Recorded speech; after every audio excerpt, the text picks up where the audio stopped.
সংখ্যালঘু ভাষা যথা চাকমা, হালাম, মণিপুরী, বিষ্ণুপ্রিয়া এবং মগ, কুকি, মিজো, গারো ভাষার প্রচার ও বিকাশের জন্য 14 আগস্ট 2012 সাল ককবরক ও অন্যান্য সংখ্যালঘু ভাষা দপ্তর প্রতিষ্ঠিত হয়েছিল।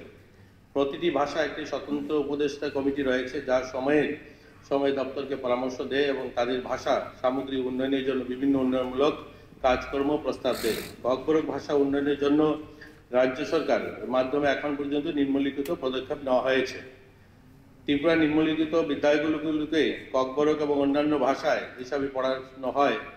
প্রথম থেকে পঞ্চম শ্রেণী পর্যন্ত 1163টি বিদ্যালয়ে এবং ষষ্ঠ থেকে অষ্টম শ্রেণী পর্যন্ত 133টি বিদ্যালয়ে পড়ানো হয়। নবম এবং দশম শ্রেণী 115টি বিদ্যালয়, একাদশ থেকে দ্বাদশ 65 বিদ্যালয়। 2024 এবং 25 শিক্ষাবর্ষ থেকে অতিরিক্ত 20টি স্কুলে প্রথম শ্রেণী এবং ককবরক ভাষার বিষয় হিসেবে চালু করা হয়েছে। 2012 সাল ককবরক ভাষা ও অন্যান্য সংখ্যালঘু ভাষা দপ্তর প্রতিষ্ঠিত পরে এই দপ্তর নবম থেকে দশম শ্রেণী পর্যন্ত ককবরক পাঠ্যপুস্তক মুদ্রণ শুরু করে। এই দপ্তর প্রতিষ্ঠিতার পর থেকে নবম থেকে দশম শ্রেণী পাঠ্যপুস্তক ককবরক ও অন্যান্য সংখ্যালঘু ভাষা দপ্তর কর্তৃক বিদ্যালয়গুলিকে বিনামূল্যে পাঠ্যপুস্তক বিতরণ করা হয়। বর্তমান ককবরক ও অন্যান্য সংখ্যালঘু ভাষা দপ্তর দ্বারা প্রথম থেকে অষ্টম শ্রেণী ককবরক পাঠ্যপুস্তক প্রস্তুত করা হচ্ছে এবং SCERT দ্বারা ককবরক পাঠ্যপুস্তক মুদ্রণ ও বিনামূল্যে স্কুলগুলোতে বিতরণ করা হচ্ছে। ককবরক ভাষার প্রখ্যাত লেখক শিক্ষাবিদদের বিভিন্ন সাহিত্য গ্রন্থ ককবরক ও অন্যান্য সংখ্যালঘু ভাষা দপ্তর দ্বারা প্রকাশিত করে থাকে। ককবরকের সাহিত্য গ্রন্থের মোট 57টি বই এই দপ্তর থেকে প্রকাশিত হয়েছে। 2018 থেকে 2024 সাল পর্যন্ত ককবরক সাহিত্যের গ্রন্থে 24টি বই এই দপ্তর থেকে প্রকাশিত হয়েছে। ককবরক ভাষা শিক্ষকদের সুবিধার্থে 2022 সালে ককবরক ও অন্যান্য সংখ্যালঘু ভাষা দপ্তরে তৃতীয় থেকে দ্বাদশ শ্রেণী ককবরক ভাষার জন্য শিক্ষক সারপুস্তিকা হ্যান্ডবুক প্রকাশিত করেছে। ককবরক ভাষার সার্বিক উন্নয়নের জন্য ককবরক ও অন্যান্য সংখ্যালঘু ভাষা দপ্তর প্রক্রিয়ায় বিভিন্ন কর্মশালা, সেমিনার, শিক্ষক প্রশিক্ষণ ও শিক্ষামূলক অনুষ্ঠানের আয়োজন করেছে। 2018 থেকে 2024 সাল পর্যন্ত ককবরক ভাষার 15টি কর্মশালা ও সেমিনার, শিক্ষক প্রশিক্ষণ, শিক্ষামূলক অনুষ্ঠানের আয়োজন করা হয়েছে। 2012 সালে শিক্ষা দপ্তর প্রতিষ্ঠার 2012 সাল এই দপ্তর প্রতিষ্ঠার পর থেকে এই পর্যন্ত ককবরক ভাষার মোট 33টি কর্মশালা ও সেমিনার, শিক্ষক প্রশিক্ষণের ব্যবস্থা করা হয়েছে। এই প্রসঙ্গে এখানে উল্লেখ যে ককবরক উপভাষা শব্দ কোষাগারে অভিধানকে উন্নতিকরণ অর্থাৎ আপগ্রেড করার জন্য ককবরক ও অন্যান্য সংখ্যালঘু ভাষা দপ্তরের উদ্যোগে বিগত 10 থেকে 12 জুলাই 2024 3 দিনব্যাপী কর্মশালার আয়োজন করা হয়।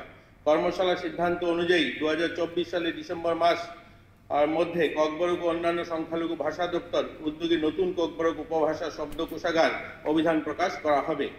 ককবরক ভাষার সাহিত্য পত্রিকা যথা খুমপুই ও ইমানি খুম্বার নিয়মিত দপ্তর কর্তৃক প্রকাশিত হচ্ছে। 2019 সাল থেকে প্রতি বছর ককবরক দিবস উদযাপন উপলক্ষে এই দপ্তর থেকে নিয়মিত ইয়াকপাই সাহিত্য পত্রিকা প্রকাশিত হয়ে আসছে। ককবরক ও অন্যান্য সংখ্যালঘু ভাষা দপ্তর সরকারি কর্মকর্তা ও কর্মচারীদের গ্রুপ ABC জন্য একটি অনলাইন ককবরক লার্নিং কোর্স চালু করা হয়েছে। এছাড়া আগরতলা উমাকান্ত একাডেমিতে কর্মরত পেশাদারদের জন্য ককবরক ও অন্যান্য সংখ্যালঘু ভাষা দপ্তর দ্বারা আরেকটি ককবরক লার্নিং কোর্স পরিচালিত করা হচ্ছে। ককবরক ও অন্যান্য সংখ্যালঘু ভাষা দপ্তরে প্রতি বছর 19শে জানুয়ারি রাজ্যস্তরীয় ককবরক সাল দিবস আয়োজন করছে। প্রতি বছর 19শে জানুয়ারি ককবরক সাল দিবস স্মরণে স্কুল ও কলেজের শিক্ষার্থী ও NGO এবং বিভিন্ন সামাজিক সংগঠনের সমন্বয়ে একটি বর্ণাঢ্য শোভাযাত্রার আয়োজন করা হয়েছে। প্রতি বছর 19শে জানুয়ারি ককবরক সাল উপলক্ষে একটি সাংস্কৃতিক অনুষ্ঠানের আয়োজন করা হয়। 2020 সালে রাজ্যে থেকে সমস্ত মহকুমা ককবরক সাল দিবস 19শে জানুয়ারি পালিত হয়ে আসছে। 2020 সাল থেকে রাজ্যে সমস্ত স্কুল, কলেজ ও বিশ্ববিদ্যালয়তে এক সপ্তাহ 7 দিন ধরে ককবরক সাল দিবস পালন করা হচ্ছে। এবছর রাজ্য স্তরে 46তম ককবরক দিবস উদযাপন অনুষ্ঠানের সময় 19 জানুয়ারি 2024 রবীন্দ্র ভবন আগরতলায় 5 জন ককবরক শিক্ষককে ককবরক ভাষা শিক্ষাদান ও ককবরক ভাষার বিকাশে তাদের অবদানের জন্য প্রত্যেকে 15,000 টাকা নগদ পুরস্কার এবং স্মৃতিচিহ্ন এবং সুবিনার দিয়ে তাদেরকে সম্মানিত করা হয়। রাজ্য সরকার কর্তৃক ককবরক ভাষা উন্নয়নের প্রস্তাবিত নতুন উদ্যোগ ককবরক ও অন্যান্য সংখ্যালঘু ভাষা দপ্তর ত্রিপুরা রাজ্যের সমস্ত বিদ্যালয়ে শিক্ষক ও শিক্ষার্থীদের একটি ভাষা ম্যাপিং ভূচিত্র করার জন্য একটি প্রকল্প গ্রহণ করবে। এই ম্যাপিং এর মূল বিষয় হবে ত্রিপুরা রাজ্য শিক্ষক ও ছাত্রছাত্রীদের মাতৃভাষা সঠিক ভাবে বৃত্তান্ত চিহ্নিতকরণ করা। এই অনুশীলনটি স্কুল ভর্তি হওয়ার